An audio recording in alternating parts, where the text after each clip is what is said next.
very useful. It's very useful because it's always there and we can always bring our awareness right to it, right now in the present moment. Alan Wallace often says, so we settle our body, speech, and mind into their natural state, imbued with the qualities of relaxation, stillness, and vigilance. So I invite you to join me now by finding your meditation seat.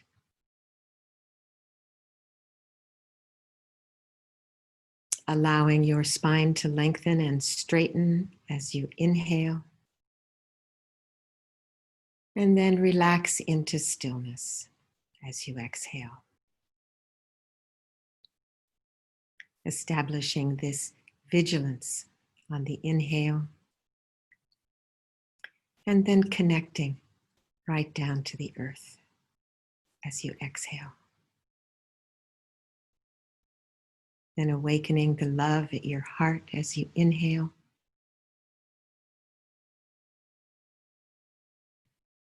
And sending that love out to every living being. How wonderful.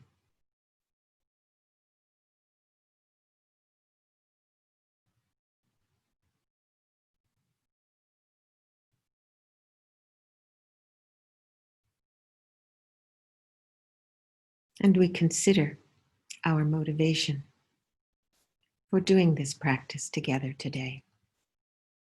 Why?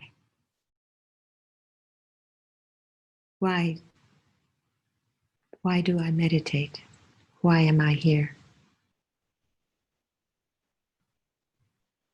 Acharya Geshe Loden said the purpose of spiritual practice is to gain knowledge that will reliably produce happiness and eliminate suffering. We all long for happiness and freedom from suffering. So fundamentally, I think this is our motivation for everything we do. To be happy.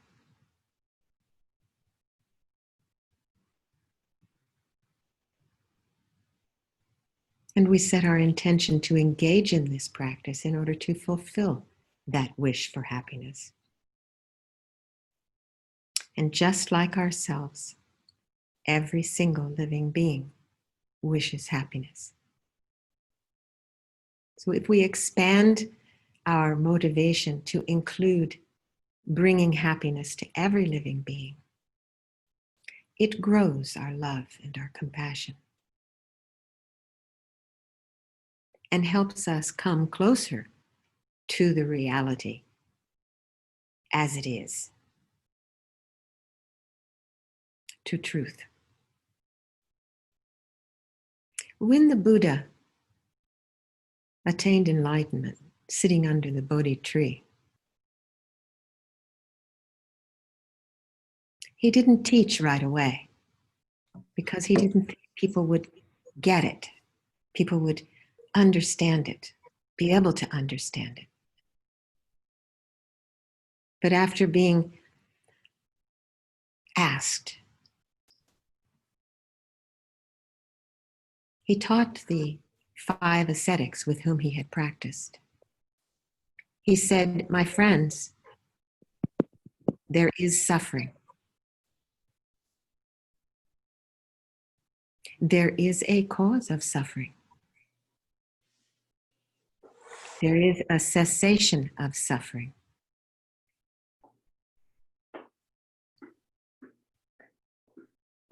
And there's a path to that cessation.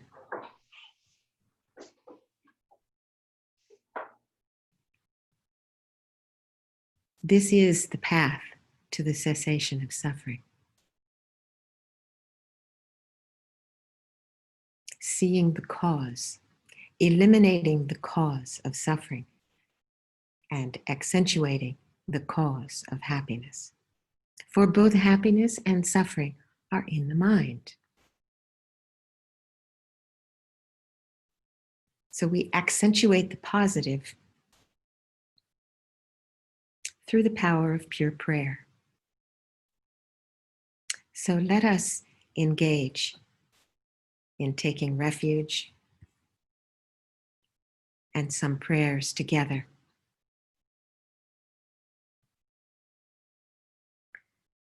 I go for refuge until enlightenment to the Buddha, Dharma, and Sangha by my virtuous actions of giving and so on. May I become a Buddha to benefit all beings. I go for refuge until enlightenment to the mind of enlightenment, to seeing emptiness directly and the Arya beings who have. May I become a Buddha to benefit all beings. I go for refuge until enlightenment, with confidence in the knowledge that the nature of my own mind is wisdom. Its expression is clarity, and its compassion is all pervasive. May I become a Buddha to benefit all beings. May all beings abide in equanimity, free of attachment and aversion. May all beings have happiness and the causes of happiness. May all beings be free of suffering and the causes of suffering. May all beings find good rebirths and the bliss of liberation. I will help us to have these. Please, Guru Buddha, bless me to be able to do this.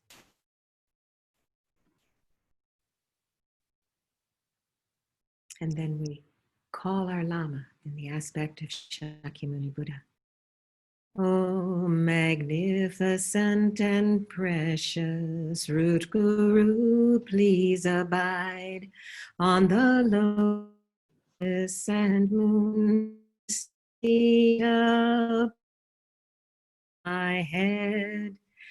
Guide me with your greatness and grant me realizations of your holy body, speech, and mind.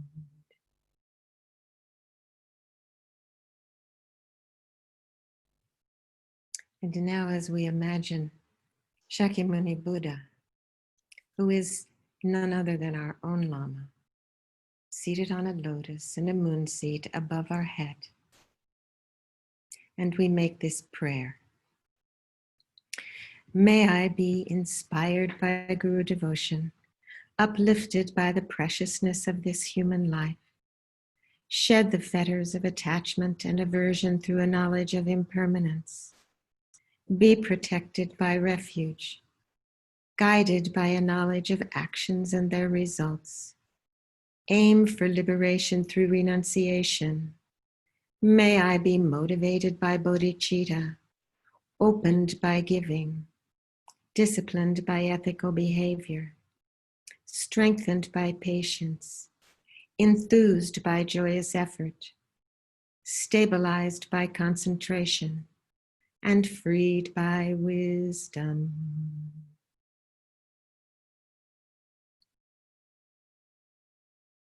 And then imagine now, from the heart of Shakyamuni Buddha above your crown, light rays and nectars stream down, coming into your crown, and fill your body,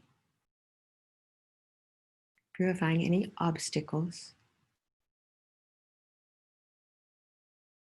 from your crown all the way to the soles of your feet and the tips of your toes. Blissful white light.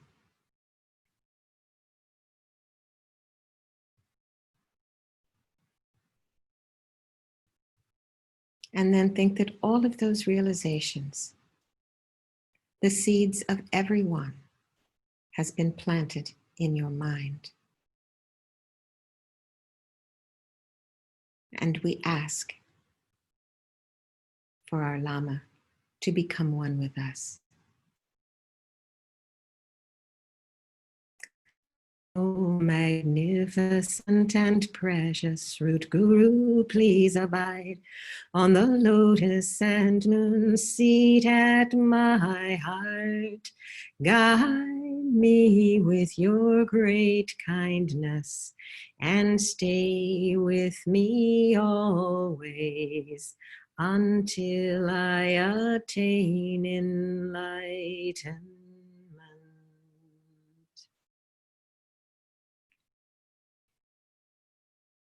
And so now Shakyamuni Buddha melts into a small sphere of light and begins to descend down, gradually down from our crown. And as this light of loving kindness, wisdom, and compassion descends down through our body, it begins to relax every aspect around the central axis of our spine, all our body, settling in. As this light comes to rest at the level of our heart.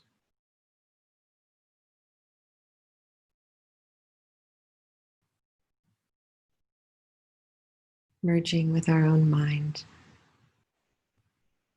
granting us the blessings of enlightened body, speech, and mind.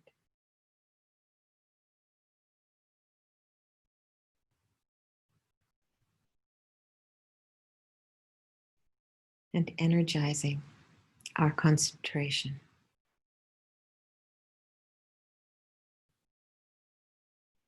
As we turn our awareness to the sensation of the breath throughout the body, perhaps settling down to the sensation of the breath as the belly rises and falls.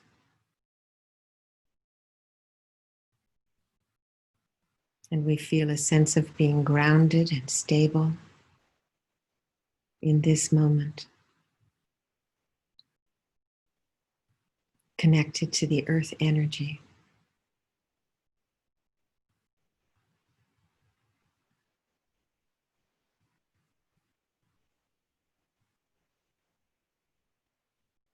Feeling safe.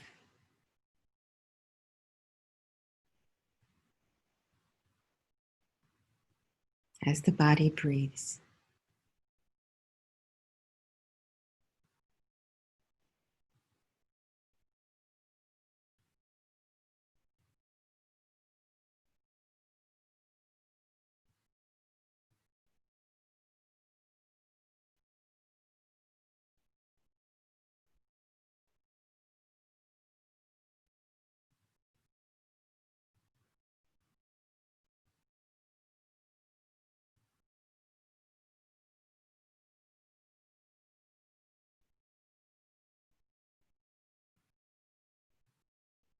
Thoughts will come and go.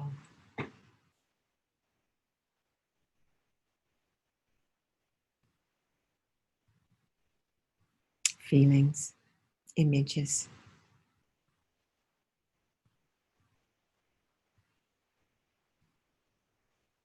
And our awareness is on the sensation of the breath in the body.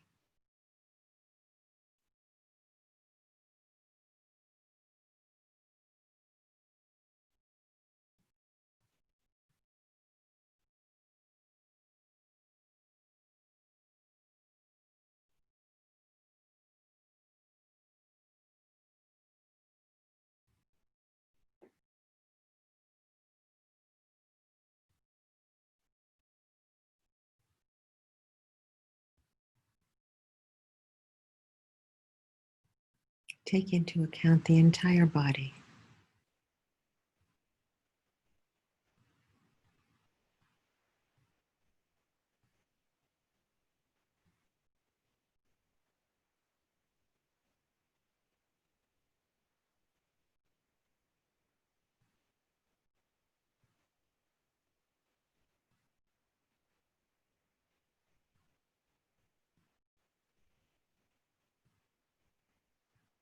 Noticing the changes.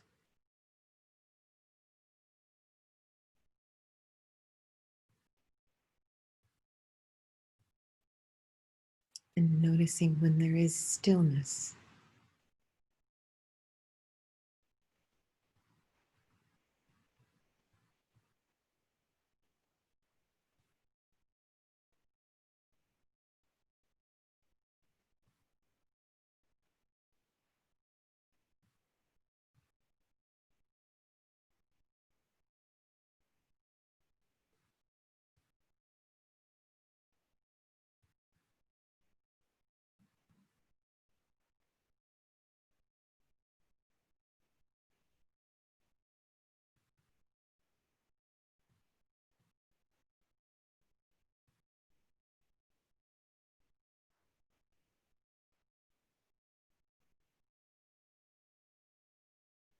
This sense of being grounded in the present moment.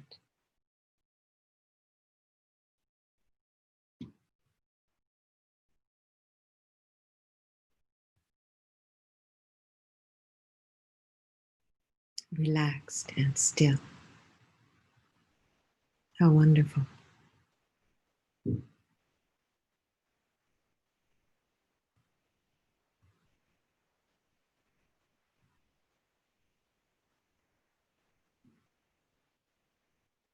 And if you like to fine tune your awareness, bringing it to a central point at the tip of the nose,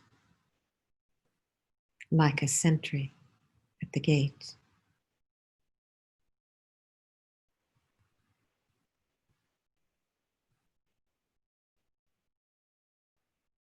Attending to the full breath, exhaling and inhaling.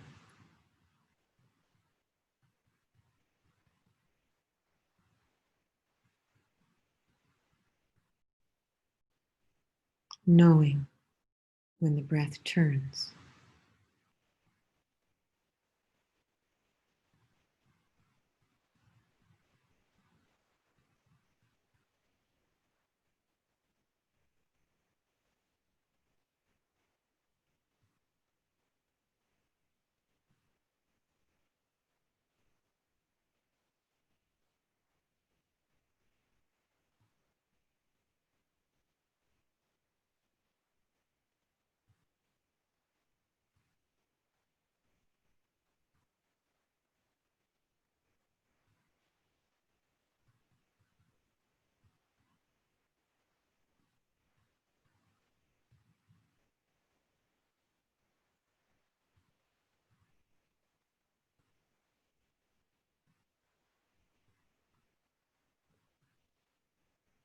Noticing when the awareness has been captured by a thought. And gently coming back to just the breath. That's all. And notice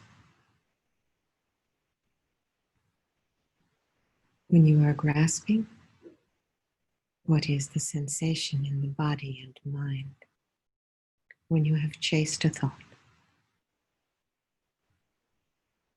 And notice what is the sensation in the body and mind when you come back to just this breath.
We are aware of thoughts and mental images,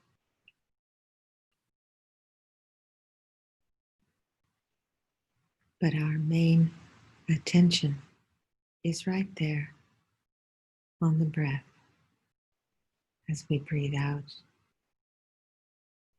and back in again.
Be satisfied if just 10% of the mind is on the breath, keeping the breath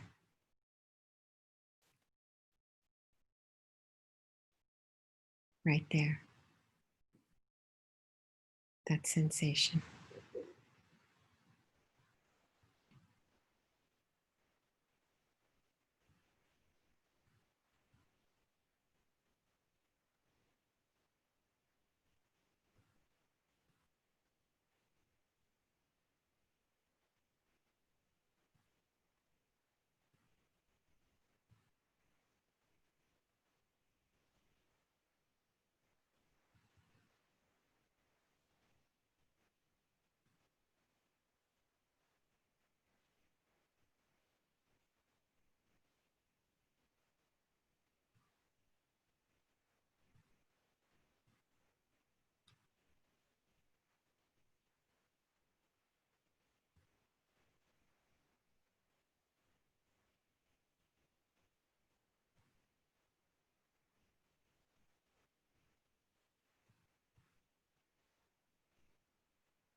If the mind is relatively stable,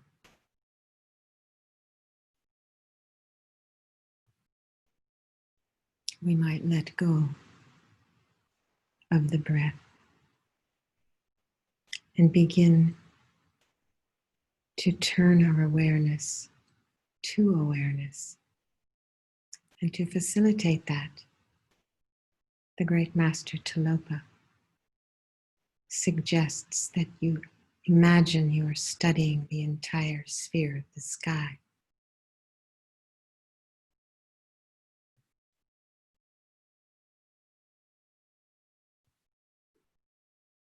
And he says, you will come to stop delineating the middle from the ends. And it is the same in studying the mind, using the mind. Images and feelings stop, and you come to rest in a place beyond thought. seeing your mind's true nature.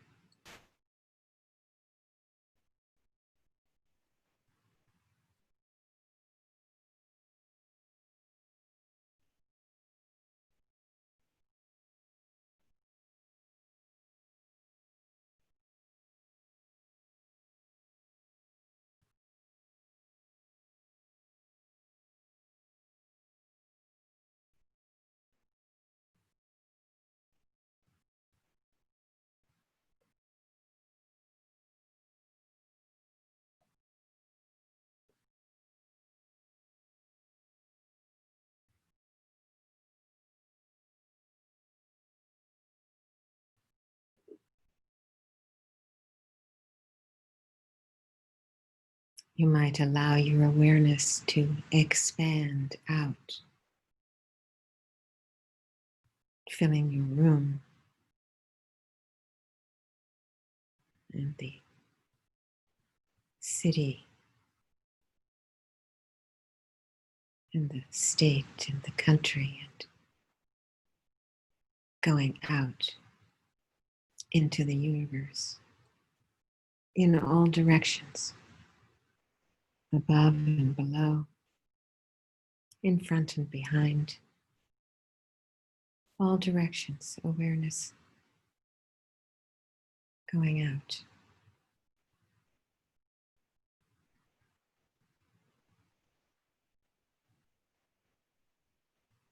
And then contracting back gradually.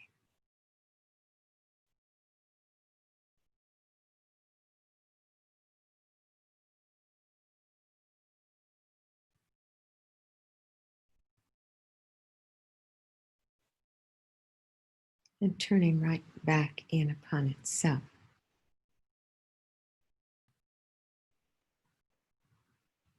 Looking very closely. Where is this awareness?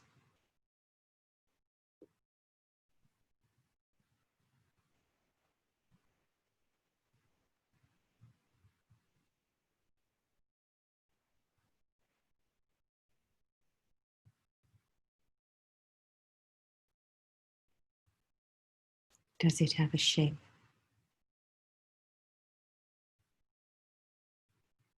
A color?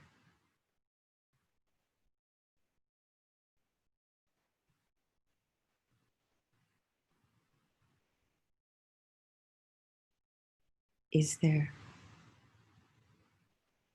someone who holds the awareness?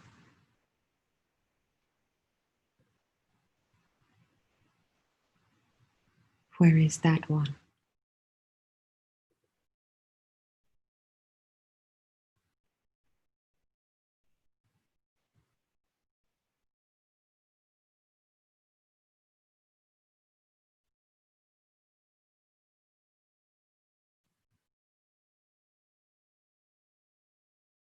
And then releasing the inquiry and simply sitting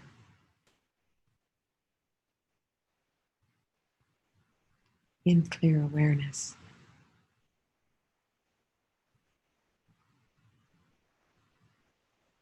With no object to focus upon,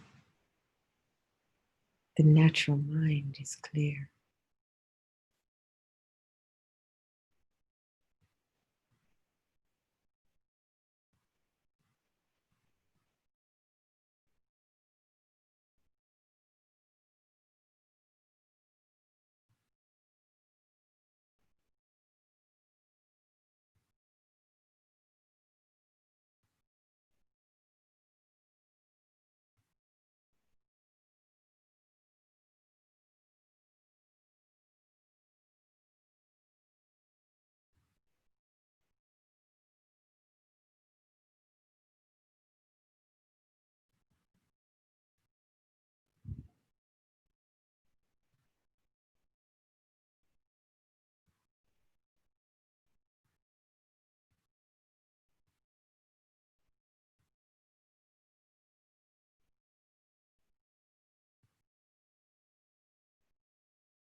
Notice when you are pulled out of this present moment awareness.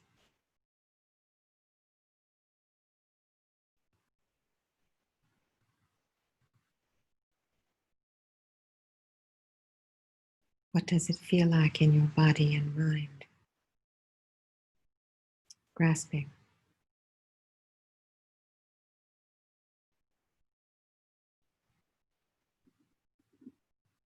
And when you come back,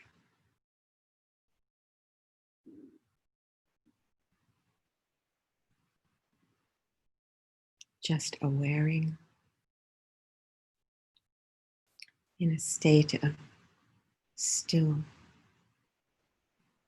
relaxation, present moment awareness.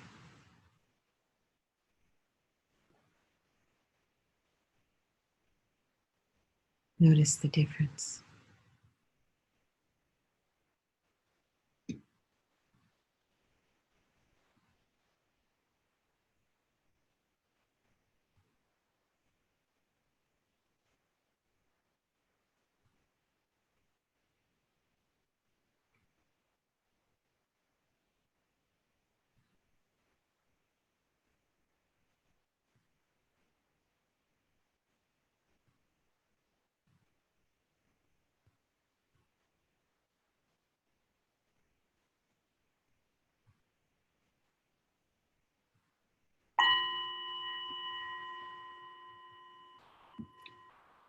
Slowly begin to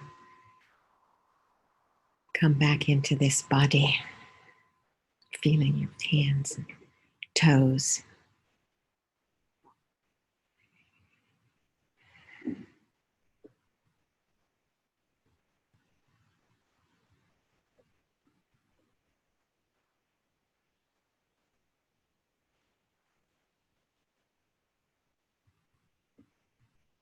I thought maybe we could have some breakout rooms.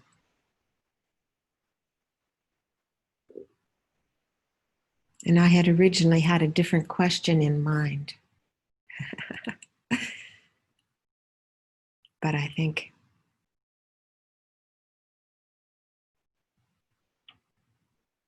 maybe I would like you to think about what is it that pulls you out of your meditation?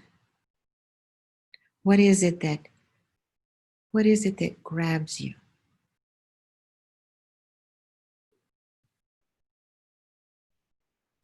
And are you able to see it and come back? Or do you get captivated for a period of time?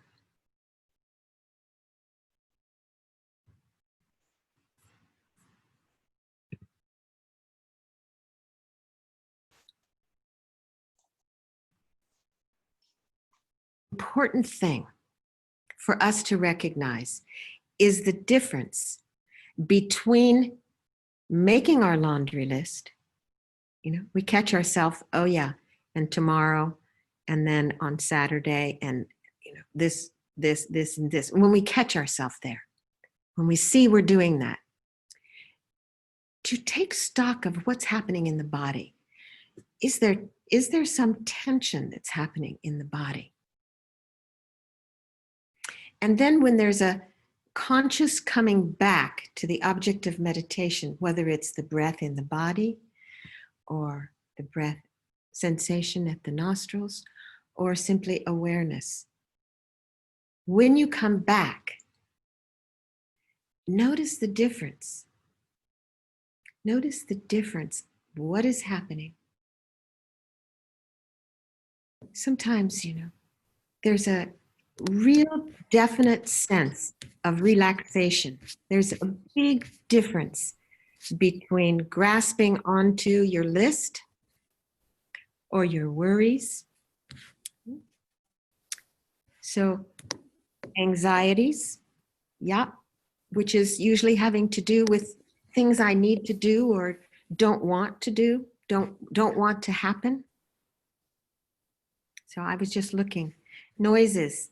Isn't it interesting how noises, even just the sound of a bird, then the bird brings a memory of hearing that bird before, being in that place and with that person, and then spinning into the story of how that was. So it's very easy for us to be pulled out by a sound or having a, it's not that we don't hear the sound. The car door slamming,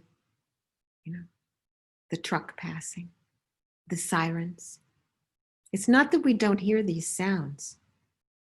It's that we stay present with the breath or awareness.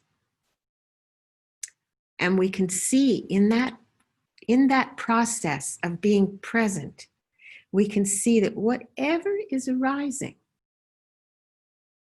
passes. The only reason that it stays is because we've grasped it.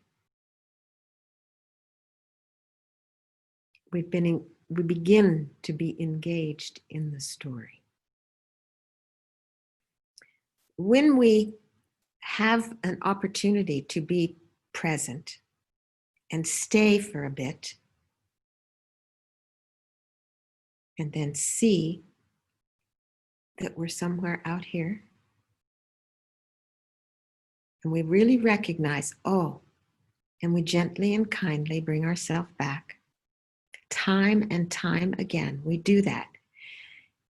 Always recognizing what's happening when I do that. Because I believe, it is my experience, that it's far more pleasant when I have made a determination to be present. It's far more pleasant to be present in that state of non-conceptual awareness than it is to be spinning out in some conceptual thought process. It doesn't mean that there's not a time and a place for conceptualizing. But when we've made the strong determination to be present, then it's so important to come back, time and time again, to come back. We set our timer, set the timer for the amount of time that we're going to practice, and make a strong determination that I'm going to, as much as possible, without beating myself up when I have to come back, pull myself back, make that strong, Lama Yeshe say, strong determination to be in a relaxed and peaceful place right here with nothing to do or undo. It's not a doing, it's a being. I can just be, and there's nothing to do. How wonderful. So to do like that gives us a sense of pleasure to be doing this meditation. And then we grow our wish to do it again. And I find for myself that this is a really good way to practice. To always have some time where you are growing your concentration. Perhaps you're doing prayers, doing some prayers, some practices, but always stopping at a certain point within those prayers to abide in single-pointed concentration and set your timer so that you stay. We can think, oh, it must be time. It must be time. Unless we have a timer, we can talk ourselves into the fact that it must be time to quit now. So I highly recommend that you set yourself a little timer, and this is how long you will meditate, and some of it is prayer and some of it is single-pointed concentration. It's a very good way to begin. So I encourage each of us to a little bit every day, yeah? So maybe we could think about how wonderful it was that we had this opportunity to be here together. And let's dedicate all the merit. And this time we'll have a chance to do Master Shantideva's prayer, which is so beautiful. So just thinking how wonderful to take this moment in my life, to take an expedition into my mind, for not just my own welfare, but for the welfare of every living being. I want to dedicate this positive energy. By merit of this virtue, may I become Buddha and lead all beings, everyone, into that enlightened state. May the precious Bodhi mind not yet born arise and grow, and may that born not decline, but increase more and more.